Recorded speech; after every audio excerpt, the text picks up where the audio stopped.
Mi gente ladino. Hola gentes, ¿qué tal? Yo soy Carlos Lara, bienvenidos y bienvenidas a un nuevo video en mi canal, Carlos Lara Dibujo. Y sí, lo dije con D, no con T, porque vamos a hablar del término ladino, aunque también vamos a tocar el término latino y otros conceptos que de repente tendemos a confundir y que los vamos a aclarar en este video. Y bien, antes de la llegada de los europeos, de los peninsulares, de los españoles, al actual territorio americano a partir de 1492, las poblaciones indígenas que ya habitaban estos territorios pues estaban organizadas política, social, militar y económicamente y ya tenían un nombre con el cual se identificaban a sí mismos e identificaban a otras poblaciones. Aquí nos encontramos pues a los aztecas, a los chibchas, incas, cacahuiras, pero los españoles los nombran como indios. Y si bien es cierto, pues ellos tenían esa conciencia o estaban conocedores de que existían diferentes grupos étnicos, en términos generales les llaman indios. Algunas de estas personas indígenas comienzan a aprender el español y comienzan a adoptar prácticas culturales propias de los europeos,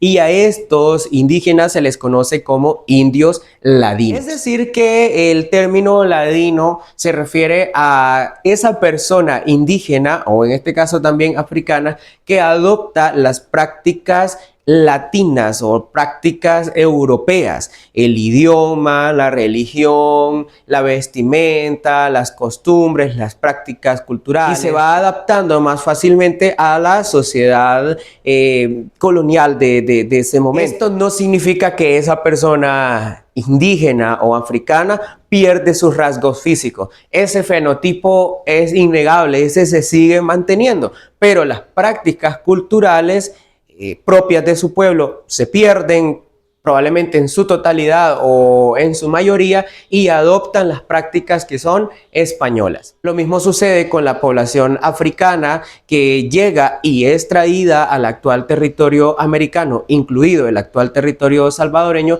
para trabajar como esclavizados en diferentes rubros, en las casas, en añil, en minería, en diferentes rubros en toda América.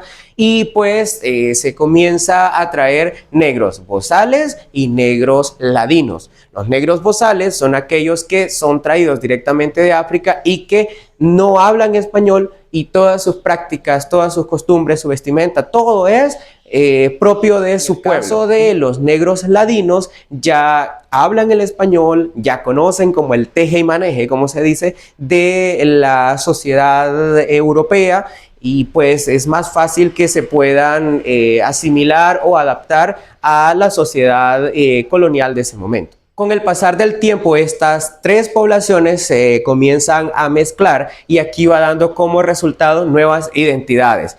Tenemos las personas mestizas, que son el resultado de la mezcla entre español e indígena.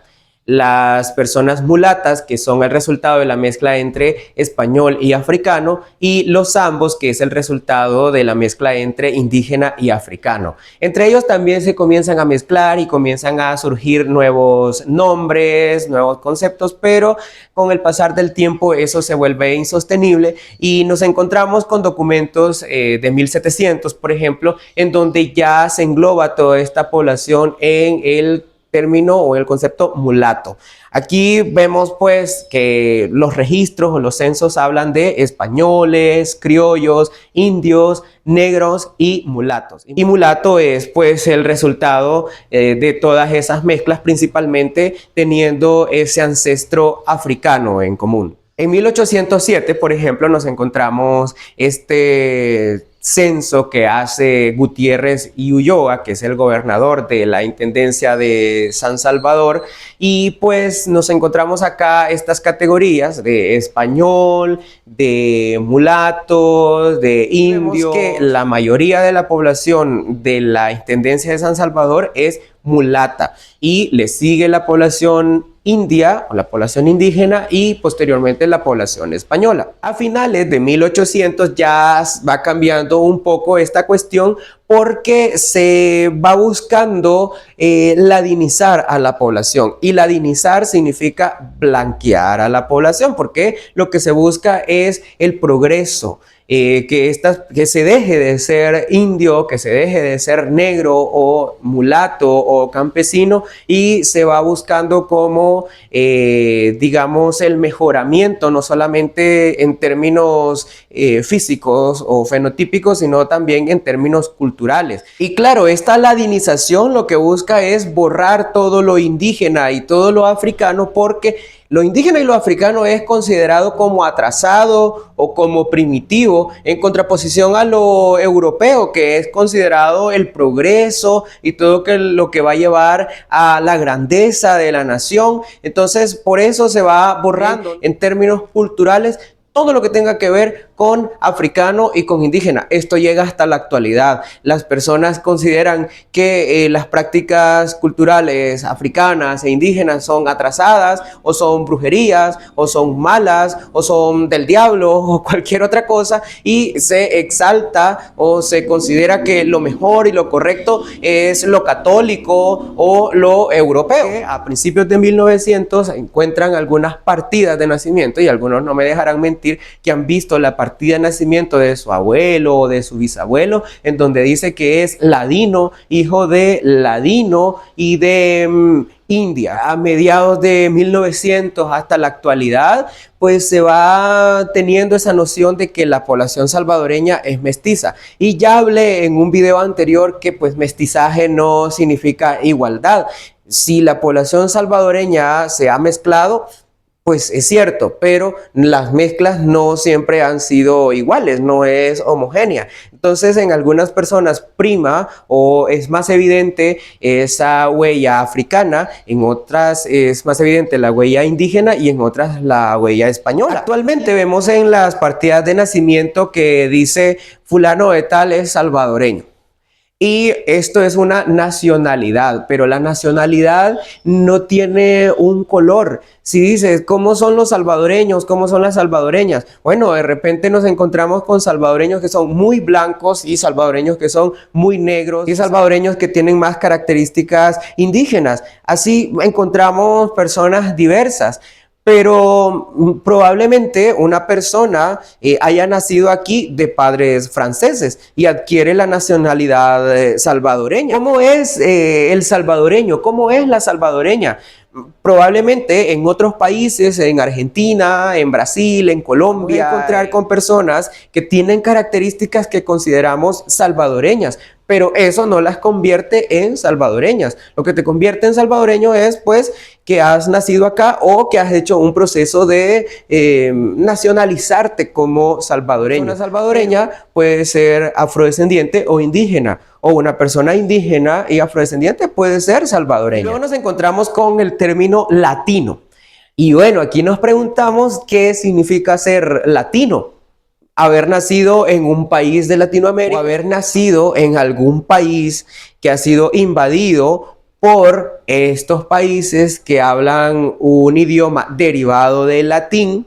Aquí podemos incluir, por ejemplo, a Guinea Ecuatorial o a Filipinas. O el color de piel, porque hay algunas personas que dicen, no, este es muy blanco para ser latino o muy negro para ser latino. Aquí también podemos hablar del africano, del negro y del afrodescendiente. El africano es aquel que nace en el continente llamado África. En El Salvador nos podemos encontrar con algunas personas que han nacido allá en África y que han venido acá en la actualidad.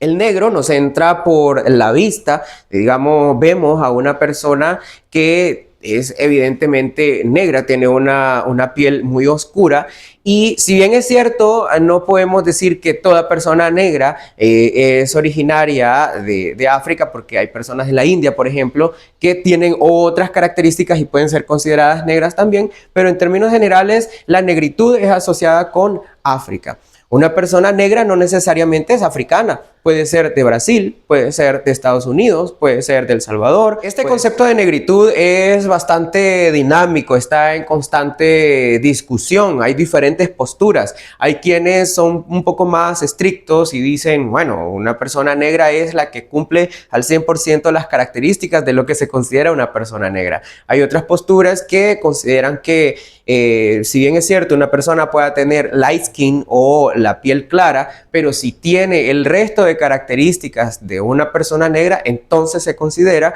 como una persona negra. Y bueno, aquí también entra lo político, también dependiendo de en qué país se encuentra, dependiendo de si la misma persona se autorreconoce como tal o si las otras personas la reconocen como una persona negra. Y bueno, esta es una discusión que voy a compartir en otro video posteriormente. Afrodescendiente, como bien lo dice la palabra, es descendiente de africanos. Y en este caso estamos hablando de descendientes de africanos fuera de África. Puede ser por una migración reciente o por esa migración obligada en el periodo colonial para venir a trabajar como esclavizados a estas tierras. Entonces el afrodescendiente puede ser que tenga las características al 100% del fenotipo de lo que consideramos una persona africana, o puede ser que no, porque ha habido estas mezclas o este mestizaje. Pero en ese mestizaje prima o es más evidente las características afrodescendientes. Les invito a que vean los videos anteriores y que se mantengan pendientes de los nuevos videos que voy a seguir compartiendo. Suscríbanse, compartan, comenten, den like y nos vemos en el próximo video. Cuídense.